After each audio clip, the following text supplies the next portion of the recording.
শোনেন, পৃথিবীতে আমরা যেই যে ধর্ম পালন করি আমরা সবাই ত্রুটিমুক্ত না আমরা কেউই। তো শিয়া যদি আপনি বলেন, তো আমরা তো শিয়া মানে কি, যারা আলীকে সমর্থন করছে তারা হলো শিয়া নে আলী। এখন আমরা যে আপনার ইরান থেকে আরম্ভ করে আফগানিস্তান, পাকিস্তান, এই দিকে আপনি যত আসবেন সারা পৃথিবী, আমরা তো আলীর সমর্থক, আমরা তো ইজিদের সমর্থক না।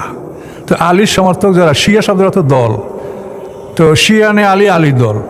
তো এর থেকে শিয়া জঙ্গে জামাল এবং জঙ্গে সিপ্পাইন যে বিখ্যাত যুদ্ধগুলি হয়েছে মুসলমানের, এগুলো থেকেই সেই সময় এই কথাগুলো সৃষ্টি হয়েছে। তো এখন শিয়া হওয়াটা, আমরা তো বলছি আমরা শিয়া, কিন্তু এখানে যেন বাড়াবাড়ি আমরা না করি। এই বাড়াবাড়ি করাটা হলো সমস্যা, যে আলী রাদিয়াল্লাহু তাআলা আনহু সেই খেলাফতের যোগ্য ছিল, তাকে বঞ্চিত করা হয়েছে। আলী রাদিয়াল্লাহু তাআলা রাসূলের দাফন কাফনে লিপ্ত ছিলেন, এমন সময় ওমর, আবু বকর তারা পরামর্শ করে আবু বকরকে খলিফা বানিয়েছে, যে আল্লাহ রাসূলের ইন্তেকালে পরে যে ঘটনাগুলো আমরা সবাই জানি। তো সাকিব বনি সাঈদের সাহাবীরা একত্রিত হয়ে রাসূলের দাফন কাফনের আগে যে খেলাফতের ব্যাপারে নিষ্পত্তি হয়েছিল, এগুলিতে তারা দ্বিমত পোষণ করছে। আর আমাদের কথা হলো যে হযরত আলী রাদিয়াল্লাহু তাআলা আনহুর জীবনী আমরা যেটা স্পষ্টভাবে দেখি, তিনি সিনিয়রদের কারো বিরোধিতা কখনোই তিনি করেননি। তিনি কখনোই আবু বকর সিদ্দিক রাদিয়াল্লাহু বিরোধী করেন নাই। তিনি তার আমলে প্রধান বিচারপতি ছিলেন, ওমর ফারুকের আমলেও বিচারপতি ছিলেন, ওসমান গনি রাদিয়াল্লাহু আমলে তিনি বিচারপতি ছিলেন। তারা সবাই একসঙ্গে মিলে কাজ করেছে। কিন্তু আমরা যদি সেখানে একটা বিভেদ সৃষ্টি করি এই সিনিয়রদের মধ্যে, তাহলে এটা তো আমাদের জন্য ন্যায়সঙ্গত হবে না। এখানে তারা সিনিয়র সাহাবী, তারা সবাই একে অপরের সাথে বন্ধুত্ব সুলভ ছিলেন এবং তারা কারো বিরোধিতা কেউ করেননি। তো এখন আমরা আরেকজনকে নিয়ে যদি আমরা এতখানি বাড়াবাড়ি করি, তাহলে এটা তো ভালো না। শিয়া তো আমরাও এখন শিয়া, মানে এখন কতখানি শিয়া, আপনি কোনটা না? আহলে হাদিস যারা, আচ্ছা ওরা আহলে হাদিস, আমরা আহলে হাদিস না কি? আমরা মানি নাকি না হাদিস ওরা একারা মানে?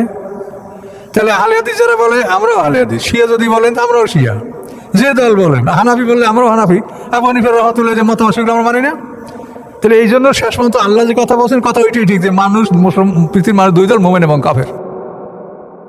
তো এই দলগুলি করার পরিণাম খুবই খারাপ এবং এগুলির পরিণাম খুবই ভয়ঙ্কর। এই জন্য আমরা যেন সীমার মধ্যে থাকি। তো ইরানে যে ঘটনা ঘটেছে, এটা নিয়ে সারা বিশ্বে একটা থমথমে ভাব, যেটা আসলে নানা মানুষের মধ্যে নানা চিন্তা ভাবনা। তো এগুলি সম্পর্কে তো আমরা কোনো মন্তব্য করতে পারি না, আর আমাদের এই মন্তব্য করার প্রয়োজনও নাই, অধিকারও নাই। আমরা পারি, মানুষ পৃথিবীতে একজন ইমানদার মানুষ যে লা ইলাহা ইল্লাল্লাহ বলে, সে এরকম একটা মানুষ মারা গেলে, বিপদগ্রস্ত হলে আমরা তার জন্য দোয়া করব, এটা আমাদের কাজ, এটা আমরা করতে পারছি। কাজেই শিয়া সুন্নি যাই বলেন, এর কোনোটাই আল্লাহর পক্ষতে এর অনুমোদন নাই। আমার কাছে একদিন আগে একটা লোক আমার একটা বাড়ির ট্যাক্সের কাগজ দিয়ে গেল, তখন বলে যে আকীদা যদি ভালো না হয় তাহলে তো সব কিছু বরবাদ। তো নিজের পয়সা দিলেন যে আমাদের আকীদা ভালো, আমি আহলে হাদিস। এখন আহলে হাদিস আকীদা ভালো, অন্য যারা তাদের আকীদা কি খারাপ? তো এইভাবে আমরা বিভক্ত হওয়াটা তো আমাদের ঠিক না। কোরআন যেটা বলছে এর বাইরে যাই করবেন সেটার জন্য আপনি আল্লাহর কাছে দায়ী থাকবেন।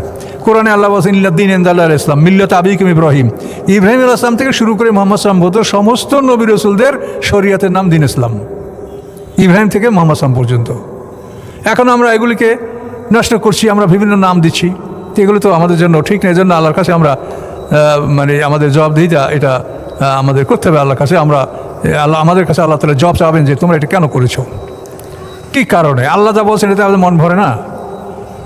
আল্লাহ বলেছেন যে তোমাদের পিতা ইব্রাহিম আলাইহিস সালাম তোমাদের হুয়া সাম্মাকুমুল মুসলিমিন, তোমরা আত্মসমর্পণকারী একটা জাতি, এটা তোমাদের পিতার কাজ সন্তানের নাম রাখা। এই নামে ইব্রাহিম আলাইহিস সালাম আমাদেরকে তিনি ঘোষণা করেছেন যে তোমরা আমার ধর্মীয় সন্তান এবং আমি তোমাদের জাতির পিতা, এবং তোমাদের শরীয়তের নাম হলো ইসলাম এবং তোমাদের নাম হলো মুসলিম। এর বহু বচন মুসলিমুন, এটা ওই শব্দেরই বহু বচন। আল্লাহ যেটা কোরআনে স্পষ্ট বলে দিয়েছে তাতে আমাদের কেন মন ভরে না? এটাই তো সমস্যা। আল্লাহ যেটা বলে দিয়েছে সেটা আমাদের তো মন ভরা উচিত। এই জন্য তো আল্লাহ রাসূল হাদিসে বলেছেন মান লাম ইয়াস্তাগনা বিল কোরআনে ফালাইসা মিন্না, যে কোরআন যার জন্য যথেষ্ট নয় সে আমার উম্মত নয়।